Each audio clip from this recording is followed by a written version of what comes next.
కాసు బ్రహ్మానంద రెడ్డి రాజీనామా డ్రామా చేసిండా? మరి కాసు బ్రహ్మానంద రెడ్డి జూలై 18, 1969 రోజున తన ఒక క్యాబినెట్ను పునర్వ్యవస్థీకరించిండు. కేవలం ఒకే ఒక 1969 తెలంగాణ ఉద్యమ సమయంలో 70,000 మందిని అరెస్ట్ చేశారు. మరందరూ క్రియాశీలకంగా ముందుకు రాగలుగుతారా? తెలంగాణ ఉద్యమకారులకు, తెలంగాణ అమరులకు, ఉద్యమంలో అమరులైనటువంటి అసూలు బాసినటువంటి తెలంగాణ అమరులకు నాటి శాసనసభ కూడా నివాళులర్పించినటువంటి పరిస్థితి. తెలంగాణ ప్రాంతం పైన జరిగినటువంటి ఒప్పందాలన్నింటి ఉల్లంఘనలు అవుతున్నాయి. ఆ ఉల్లంఘన, ఆ వయలేషన్స్ అన్నింటినీ ఎవరి దృష్టికి తీసుకెళ్తున్నాడు? కేంద్రం దృష్టికి తీసుకెళ్ళాలి. సో మరి తెలంగాణ ఉద్యమ చరిత్ర, మరి ఆల్రెడీ ప్రీవియస్ క్లాస్లో మనం 1969 అజిటేషన్ను ప్రారంభించుకోవడం జరిగింది, డిస్కషన్. సో మరి ఈ యొక్క క్లాస్లో మనం జూలై నెలలో జరిగినటువంటి ఇన్సిడెంట్స్, అవునా కాదా?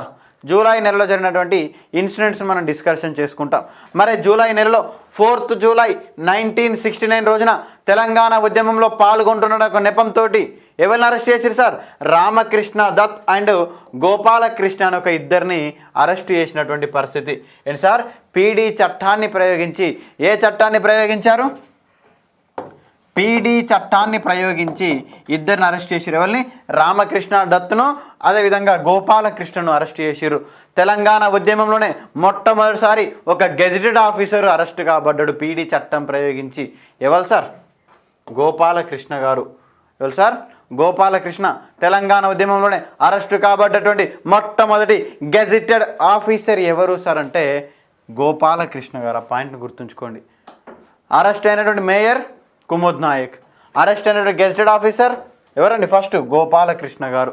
ఈ యొక్క పాయింట్స్ కూడా గుర్తుంచుకోండి. ఒక గెజిటెడ్ ఆఫీసర్ను కూడా అరెస్ట్ చేసినటువంటి పరిస్థితి తెలంగాణ ఏంటి సార్? తెలంగాణ పోరాటంలో. మరి ఏ చట్టాన్ని ప్రయోగించారు?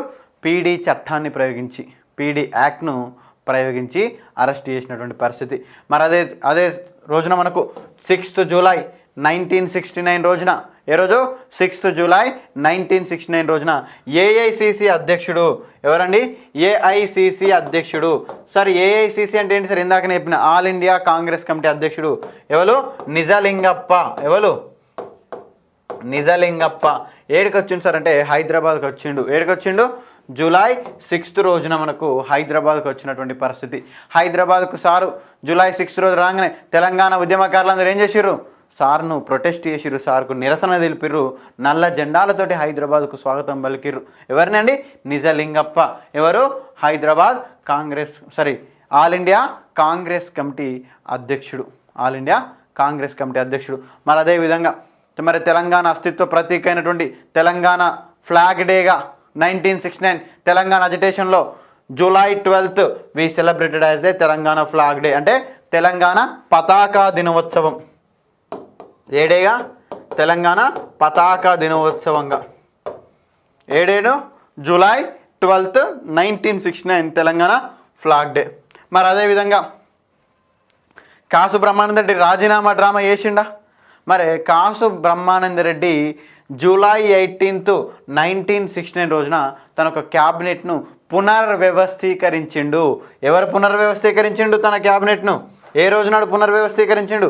జూలై 18th రోజున కాసు బ్రహ్మానంద రెడ్డి తన క్యాబినెట్ను పునర్వ్యవస్థీకరించిండు.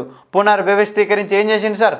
ఆయనతోటి తెలంగాణ ఎవరైతే జై తెలంగాణ అన్నారో, ఎవరైతే నై తెలంగాణ అనేటువంటి తెలంగాణ ఉద్యమకారులుగా పిలిపించుకునేటువంటి వ్యక్తులకు నేను తెలంగాణని కానీ జై తెలంగాణ నై తెలంగాణ అంట అనేటువంటి ఆయన యొక్క సపోర్టర్స్ను క్రియాశీలకమైన పదవుల్లో ఉంచిండు. అలాంటి సమయంలో తెలంగాణ ఉద్యమకారుడు మాజీ మంత్రి అయినటువంటి ఎవరు సార్? జేవి నరసింహారావు గారికి డిప్యూటీ సీఎం పోస్ట్ ఇచ్చిండు. ఎవరికి ఇచ్చిండు? Deputy CM post JV Narasimha Rao గారికి ఇచ్చిండు. మరి అలా దోస్తుంటాడు ఇంకొక ఆయన పెద్ద మనిషి తెలుసు కదా. 1969 ఉద్యమం ప్రారంభమైన సమయంలో అన్నబత్తుల రవీంద్రనాథ్. ఎవరు? అన్నబత్తుల రవీంద్రనాథ్ దీక్షను భగ్నం చేసింది ఎవరు? ముఖ్యమంత్రుల దోస్తు జలగం వెంగళరావు కాదా? మరి ఆ జలగం వెంగళరావు అప్పుడు చేసినటువంటి కృషికి ఫలితంగా ఇవాళ సార్కు హోమ్ మినిస్టర్ పదవి ఇచ్చిండు. ఎవరికి ఇచ్చినాను సార్? జూలై 18th రోజున జనవరిలో అన్నబత్తుల రవీంద్రనాథ్ దీక్షను, ఆమరణ నిరాహార దీక్షను ఆపివేయించిండన్న ఉద్దేశంతో హోంమంత్రి పదవి ఎవరికి గిఫ్ట్గా రావడం జరిగింది? జలగం వెంగళరావుకు. సో క్యాబినెట్ పునర్వ్యవస్థీకరణలో హోంమంత్రి ఎవరికి వచ్చింది సార్? జలగం వెంగళరావు. రేపు మ్యాచ్ ద ఫాలోయింగ్ అడగొచ్చు, లేదంటే స్టేట్మెంట్స్ వైజ్ క్వశ్చన్స్ అడగచ్చు. జాగ్రత్త గుర్తుంచుకోండి. డిప్యూటీ సీఎం జేవీ నరసింహారావు, హోంమంత్రి జలగం వెంగళరావుకి ఇచ్చిండు. ఎవరు? కాసు బ్రహ్మానందరెడ్డి. మరి అదే విధంగా చూసుకున్నట్టయితే ఆగస్టులో జరిగినటువంటి ఇన్సిడెంట్స్ మరి రోజు రోజుకు క్రమేపీ తెలంగాణ ఉద్యమం కూడా ఆగిపోయేటువంటి తగ్గేటువంటి ప్రయత్నం చేస్తుంది. ఇంకెన్ని రోజులు పోరాటం జరుగుతుంది? ఏ పోరాటం చేసినా అందరినీ తీసుకుపోయి అరెస్ట్ చేసి జైలు ఎత్తారు, కేసులు పెడతారు. చెప్పుకుంటాం 1969 అజిటేషన్లో తెలంగాణ ఉద్యమంలో సుమారు 70,000 మందిని అరెస్ట్ చేశారు. కేవలం ఒకే ఒక 1969 తెలంగాణ ఉద్యమ సమయంలో 70,000 మందిని అరెస్ట్ చేశారు. మరి అందరూ క్రియాశీలకంగా ముందుకు రాగలుగుతారా? మరి అందరికీ వ్యక్తిగత పనులు ఉంటాయి, ప్రతిరోజు ఉద్యమంలో పాల్గొంటారా? వాళ్ళ యొక్క ఏంటి సార్, వాళ్ళ యొక్క గుండెల్లో ఉంటుంది తెలంగాణ తప్ప. మరి అందరూ క్రియాశీలకంగా పాల్గొనలేరు. మరి రోజు రోజుకు సంఘటనలు తగ్గిపోతున్నాయి. ఉద్యమం కూడా నీరుగారేటువంటి ప్రయత్నం జరుగుతుంది. ఎందుకంటే సరి అయినటువంటి నాయకత్వాలు ఏమి చెప్పుకుంటాం. సో మరి అదేవిధంగా 5th ఆగస్టు 1969 రోజున పాల్వంచలో సార్కి ఎవరికి సార్? పాల్వంచ ఎవరి దగ్గర? ఖమ్మం ప్రాంతంలో. మరి ఖమ్మం ప్రాంతం ఏడుంది? మరి సమైక్యాంధ్ర లేదు, తెలంగాణ ప్రాంతంలో ఉంది. అవునా కాదా? మన కొత్తగూడెం జిల్లా లేదా? ఎస్, ఆ యొక్క ప్రాంతంలో మరి సార్కు ఆంధ్ర ప్రాంతం నుంచి వచ్చి సెటిల్ అయినటువంటి వ్యక్తి వాళ్ళు జలగం వెంగళరావు కాదా? ఖమ్మం ప్రాంతంలో. మరి జలగం వెంగళరావు మరి హోంమంత్రి పదవి రాగానే తన యొక్క ప్రాంతమైనటువంటి పాల్వంచ పోయిండు. ఎక్కడ? తెలంగాణలో ఉన్నటువంటి పాల్వంచకు పోయి మీటింగ్ పెట్టుకున్నాడు. ఏ రోజున? 5th ఆగస్టు 1969 రోజున పాల్వంచలో ఎవరు మీటింగ్ పెట్టుకున్నారు? జలగం వెంగళరావు. ఎందుకు? అతనికి హోంమంత్రి పదవి ఇచ్చినందుకు కృతజ్ఞత సభ అని ఒకటి పెట్టుకున్నాడు. మరి పెట్టుకోగానే తెలంగాణ ఉద్యమకారులు అందరూ వేరు. ఏందయ్యా, తెలంగాణ ఉద్యమాన్ని ఆపిచ్చిందే నువ్వు, తెలంగాణ ఉద్యమము ఆగిపోవడానికి ప్రధాన కారణమే నువ్వు అవుతున్నావు. అప్పుడు అన్నబత్తుల రవీంద్రనాథ్ దీక్ష ఇంకొద్ది రోజులు జరిగేది ఉంటే తెలంగాణ ఉద్యమం మరొక రేంజ్లో ఉండేది అంటూ ఆయన సభకెళ్ళి జై తెలంగాణ నినాదాలు ఇచ్చారు. మరి అలాంటి సందర్భంలో పోలీసులు మళ్ళీ ఫైరింగ్ చేసినటువంటి పరిస్థితి. ఆ యొక్క ఫైరింగ్లో మళ్ళొక 2 తెలంగాణ వాదులు చచ్చిపోయినటువంటి పరిస్థితి. ఆ యొక్క ఫైరింగ్లో మళ్ళొక తెలంగాణ వాదులు మరొక 2 మంది చచ్చిపోయారు. పాల్వంచలో ఎవరు సార్? జలగం వెంగళరావు హోంమంత్రి పెట్టుకున్న మీటింగ్కు నిరసన తెలిపినందుకు పోలీసులు ఫైరింగ్ జరిపితే 2 చచ్చిపోయారు. ఒకరు రామచంద్రు, ఇంకొకరు దస్తగిరి. ఎవరు? ఒకరు రామచంద్రు, ఇంకొకరు దస్తగిరి. మరి ఇవన్నీ చూసినటువంటి జలగం వెంగళరావు ఇక మైక్ పట్టుకొని మాట్లాడుతాడు. ఏమంటాడు సార్? తెలంగాణ ఉద్యమంలోకి ఎవరు ప్రవేశించారట? నక్సలైట్లు ప్రవేశించారంట. ఎవరంట? ఉద్యమంలోకి ఉద్యమకారులు రాలేదట, ప్రజలు కాదట వచ్చింది, నక్సలైట్లు వచ్చారట. మరి నక్సలైట్లు ఎందుకు తయారవుతారండి? తెలంగాణ ఉద్యమంలోకి నక్సలైట్లు ఎక్కడ రాలేదు. ప్రజలు తమ యొక్క గుండెల్లో ఉన్నటువంటి బాధను ప్రొటెస్ట్ రూపంలో తెలియజేసారు. మరి నక్సలైట్లు వచ్చారు. ఇదంతా కావాలని వాళ్ళు చేస్తున్నటువంటి నక్సలైట్ల ఆట అని చెప్పిండు తెలంగాణ ఉద్యమాన్ని. సో రేపు ఎగ్జామ్లు అడగచ్చు, తెలంగాణ ఉద్యమంలోకి నక్సలైట్లు ప్రవేశించారన్నటువంటి రాజకీయ నాయకుడు ఎవరు సార్ అంటే జలగం వెంగళరావు. చెప్పుకుంటాం ఈ యొక్క నక్సలైట్ల పేరుతోటే అనేక మంది రాజకీయాలు చేసిన వాళ్ళు కూడా ఉంటారు సమైక్య రాష్ట్రంలో. నక్సలైట్లే నిజమైన దేశభక్తులు, నక్సలైట్ల ఎజెండానే నా ఎజెండా అంటూ ఒక ఆయన అధికారంలోకి కూడా వచ్చిండు. రాష్ట్రంలో ఒక వ్యక్తి అధికారంలోకి రావడం జరిగింది, నందమూరి తారక రామారావు గారు. చెప్పుకుంటాం నక్సలైట్లే. మరి తెలంగాణ ఉద్యమంలోకి నక్సలైట్లు వచ్చిర్రు, కావాలని ఇదంతా వాళ్ళే చేస్తారని జలగం వెంగళరావు అంటే 1983కి వచ్చేసరికి ఆయనేమో నక్సలైట్ల ఎజెండా పట్టుకొని, నక్సలైట్ల జెండా పట్టుకొని అధికారంకి వస్తాడు. డీటెయిల్గా మనం క్లియర్గా చర్చించుకుంటాం ఆ టాపిక్ దగ్గర. మరి అదేవిధంగా 6th ఆగస్టు 1969 రోజున సికింద్రాబాద్లో కాల్పులు జరిగినాయి సార్. సికింద్రాబాద్లో కాల్పులు జరిపితే 18 సంవత్సరాల యువకుడు ఎవరు సార్? రవీంద్రనాథ్ అనే ఒక 18 సంవత్సరాల యువకుడు. ఎవరండి? రవీంద్రనాథ్ అనే ఒక 18 సంవత్సరాల యువకుడు ఏ కాల్పుల్లో చనిపోయిండు? 6th ఆగస్టు 1969 రోజున సికింద్రాబాద్ కాల్పుల్లో చనిపోయిండు. 1969 తెలంగాణ అజిటేషన్లో చిట్ట చివరి అమరుడు ఎవరు సార్ అంటే రవీంద్రనాథ్ అండి. ఇంకొక clarity, Annabathula Ravindranath different, Secunderabad Ravindranath different. మళ్ళీ ఇతన్ని క్లబ్ చేశారు. ఇతన్ని క్లబ్ చేయకండి. అతను ఆమరణ నిరాహార దీక్ష చేసినటువంటి రవీంద్రనాథ్, ఇతను ఉద్యమంలో పాల్గొని చనిపోయినటువంటి రవీంద్రనాథ్. ఆ రవీంద్రనాథ్ బతికే ఉన్నాడు, ఈ రవీంద్రనాథ్ మాత్రం చనిపోయినటువంటి పరిస్థితి. ఒక 18 సంవత్సరాల యువకుడు. ఎందుకు ఇతన్ని స్పెసిఫిక్గా మెన్షన్ చేస్తున్నాం సార్ అంటే 1969 తెలంగాణ అజిటేషన్లో లాస్ట్ వ్యక్తి, చనిపోయినటువంటి లాస్ట్ వ్యక్తి రవీంద్రనాథ్. మరి ఫస్ట్ వ్యక్తి ఎవరు? శంకర్. ఎక్కడ చచ్చిపోయిండు? సదాశివపేటలో జరిగినటువంటి కాల్పుల్లో శంకర్ చచ్చిపోయిండు. ఫస్ట్ అమరుడు, లాస్ట్ అమరుడు గుర్తుంచుకునేటువంటి ప్రయత్నం చేయండి. ఫస్ట్ అమరుడు శంకర్ అయితే లాస్ట్ అమరుడు సికింద్రాబాద్ రవీంద్రనాథ్. మరి ఇక్కడ రవీంద్రనాథ్ చనిపోయిండు. మరి రవీంద్రనాథ్ చనిపోయినాక మనకు అనేకమైన సంఘటనలు జరుగుతున్నాయి. మరి అదే సందర్భంలో రాష్ట్రంలో అసెంబ్లీ మరియు కౌన్సిల్ యొక్క జాయింట్ సెషన్ మీటింగ్ జరుగుతుంది. ఏంది? అసెంబ్లీ అండ్ కౌన్సిల్ యొక్క ఏంటండి సార్? అసెంబ్లీ మరియు కౌన్సిల్ యొక్క జాయింట్ సెషన్ మీటింగ్ జరుగుతుంది. ఆ జాయింట్ సెషన్ మీటింగ్లో ఎవరు ప్రసంగిస్తారు సార్? ఉభయ సభల సంయుక్త సమావేశంలో ఎవరు ప్రసంగిస్తారు? గవర్నర్ ప్రసంగిస్తారు. ఎవరు ప్రసంగిస్తారు? గవర్నర్ ప్రసంగిస్తారు.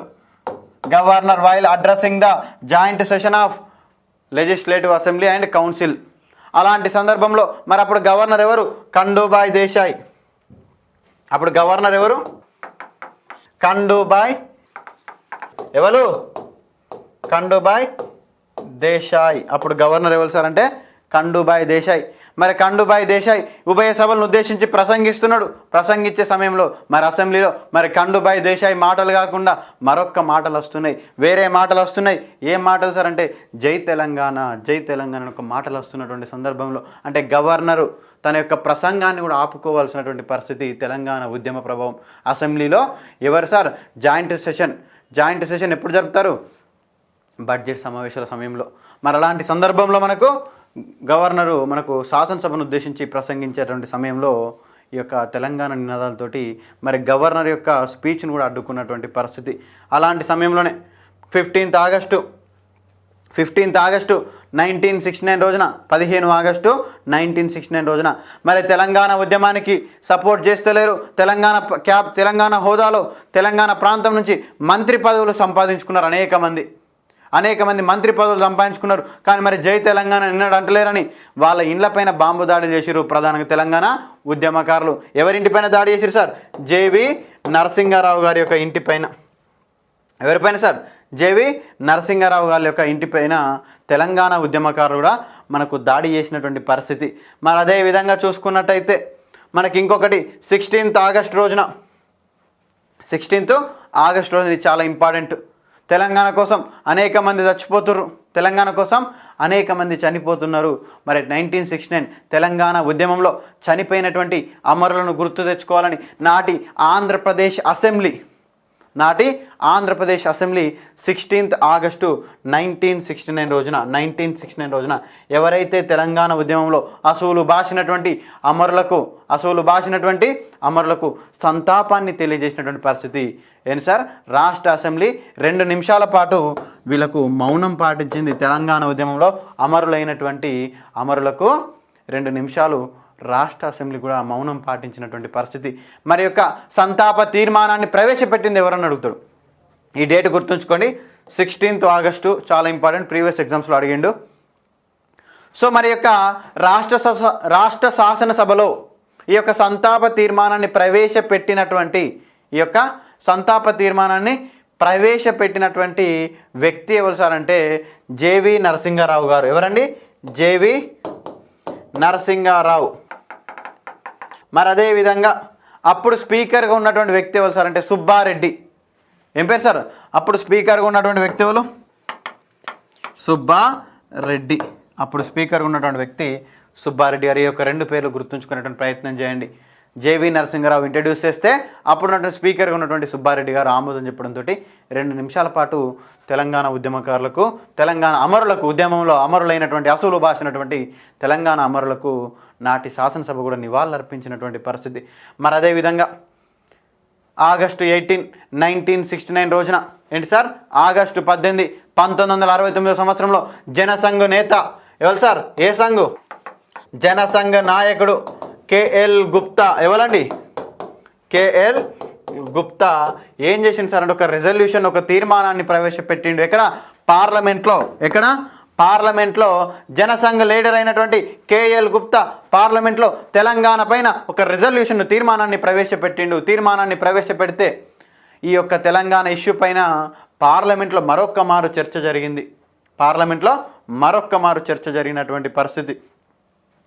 ఏదైతే ఏప్రిల్లో నిజామాబాద్ ఎంపీ నారాయణ రెడ్డి ప్రోద్బలంతో చర్చ జరిగిందో 4 గంటలు, దాని తర్వాత తెలంగాణ అంశం పైన పార్లమెంట్లో ఏ రోజు చర్చ జరిగిందండి? ఆగస్టు 18, 1969 రోజున చర్చ జరిగినటువంటి పరిస్థితి. మరి ఇప్పుడు ఈ యొక్క చర్చకు సంబంధించినటువంటి తీర్మానాన్ని ప్రవేశపెట్టింది ఎవరు? జనసంఘ్ నాయకుడు. సరే, నేను అన్ని పార్టీల పేరున జనసంఘ్ పార్టీ పేరు ఇప్పుడు ఇన్ అని మీకు డౌట్ వచ్చి ఉంటుంది. ఇప్పుడున్నటువంటి ఏ party sir? BJP party. BJP party 1980-82 మధ్యలో జనసంఘ్ పార్టీ పేరును బీజేపీగా మార్చినటువంటి పరిస్థితి. జనసంఘ్ పార్టీని ఎవరు స్థాపించారు సార్? శ్యామ్ ప్రసాద్ ముఖర్జీ స్థాపించినటువంటి పరిస్థితి. శ్యామ్ ప్రసాద్ ముఖర్జీ మనకు స్థాపించినటువంటి పార్టీ జనసంఘ్ పార్టీ. దాన్ని మనకు 1980-82 మధ్యకాలంలో భారతీయ జనతా పార్టీగా చేంజ్ చేశారు. అప్పుడు దాని యొక్క నాయకుడు కేఎల్ గుప్తా 1969 ఉద్యమ సమయంలో తెలంగాణ రెజల్యూషన్ పార్లమెంట్లో ఇంట్రడ్యూస్ చేసినటువంటి పరిస్థితి. మరి అదేవిధంగా చూసుకున్నట్టయితే 10 అక్టోబర్ 1969 రోజున 10 అక్టోబర్ 1969 రోజున ప్రత్యేక తెలంగాణను కోరుతూ మల్లికార్జును ఎక్కడ సార్? సికింద్రాబాద్లోని గాంధీ విగ్రహం దగ్గర ఏంటి సార్? ఆమరణ నిరాహార దీక్ష కూర్చున్నాడు. ఆమరణ దీక్ష కూర్చున్నటువంటి వ్యక్తి ఎవరు సార్? ఏ రోజు నాడు కూర్చున్నాడు? 10 అక్టోబర్ 1969 నుంచి 3 నవంబర్ 1969 వరకు ఎక్కడ సార్? సికింద్రాబాద్లోని మనకు ఒక గాంధీ స్టాచ్యూ దగ్గర మనకు ఆమరణ నిరాహార దీక్ష కూర్చున్నాడు. మరి అదేవిధంగా మరి 15 మరి ఇతను సికింద్రాబాద్లో కూర్చున్నాడు ఆమరణ నిరాహార దీక్షకు. మరి 18 అక్టోబర్ ఎప్పుడండి? 18 అక్టోబర్ 1969 రోజున 18 అక్టోబర్ 1969 రోజున రమాదేవి అని ఎవరండి? రమాదేవి ఒక 15 సంవత్సరాల యువతి అండి. ఒక 15 సంవత్సరాల యువతి. తెలంగాణ ప్రజాసమితి టీపీఎస్ ఉమెన్ కన్వీనర్ అండి. ఈమె టీపీఎస్ ఉమెన్ కన్వీనర్. ఎవరు? రమాదేవి. ఒక 15 సంవత్సరాల యువతి, ఒక విద్యార్థిని. ఈమె ప్రత్యేక తెలంగాణను కోరుతూ 18 అక్టోబర్ 1969 రోజున నారాయణగూడ దగ్గరటువంటి వైఎంసీఏ సర్కిల్లో ఎక్కడండి? నారాయణగూడ దగ్గరటువంటి వైఎంసీఏ సర్కిల్లో తెలంగాణ కోసం ఆమరణ నిరాహార దీక్షను ప్రారంభించినటువంటి యువతి ఎవరు సార్ అంటే రమాదేవి. జాగ్రత్త ఉంటే 15 సంవత్సరాల యువతి తెలంగాణ కోసం ఆమరణ నిరాహార దీక్ష చేస్తున్నటువంటి పరిస్థితి ఇక్కడ సార్. రోడ్డు మీద కూర్చుని వైఎంసీఏ సర్కిల్ నారాయణగూడ దగ్గర ఉన్నటువంటి మరి ఈ ఎగ్జామ్లో రేపు మిమ్మల్ని కన్ఫ్యూజ్ చేస్తాడు. మల్లికార్జున ఏడ కూర్చున్నాడు? రమాదేవి ఎక్కడ ఆమరణ నిరాహార దీక్ష స్టార్ట్ చేసిన అన్న అంశాన్ని. మరి ఇలాంటి సమయంలోనే 1969 నవంబర్ 1వ తేదీ ఏంటిదండి? 1969 నవంబర్ 1. ఏంటిది నవంబర్ 1 అంటే ఏం గుర్తుకు రావాలి మనకు? నవంబర్ 1 ఏం గుర్తుకు రావాలి? ఆంధ్రప్రదేశ్ రాష్ట్రం ఫార్మేషన్ అయినటువంటి రోజు. అదే రోజున మనకు దీక్షను ప్రారంభించినటువంటి వ్యక్తి ఎవరు సార్ అంటే కొండా లక్ష్మణ్ బాపూజీ. ఎవరండి?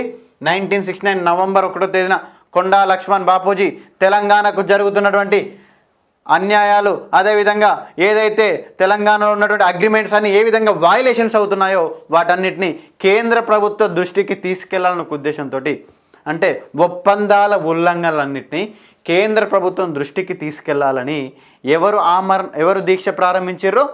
కొండా లక్ష్మణ్ బాపూజీ దీక్ష ప్రారంభించిండు. మరి కొండా లక్ష్మణ్ బాపూజీ దీక్ష ప్రారంభించినాక కొద్ది రోజులకే ఇక మరి అంత గడబిడ చేసేటట్టున్నాడు, ఏం చేసేటట్టున్నాడు అని పోలీసులను పంపించి నాటి ప్రభుత్వం కూడా ఆ దీక్షను భగ్నం చేపించింది. ఎందుకోసం కొండా లక్ష్మణ్ బాపూజీ ఆ యొక్క దీక్షను చేపట్టిండు? తెలంగాణ ప్రాంతం పైన జరిగినటువంటి ఒప్పందాలన్నింటినీ ఉల్లంఘనలు అవుతున్నాయి. ఆ వయలేషన్స్ అన్నింటినీ ఎవరి దృష్టికి తీసుకెళ్తున్నాడు? కేంద్రం దృష్టికి తీసుకెళ్ళాలి. తన యొక్క నిరసనతోటైనా కేంద్రం తన యొక్క అంశాన్ని పరిశీలిస్తుంది, తెలంగాణ అంశాన్ని పరిశీలిస్తుందని కొండా లక్ష్మణ్ బాపూజీ చేస్తున్నటువంటి ప్రయత్నం.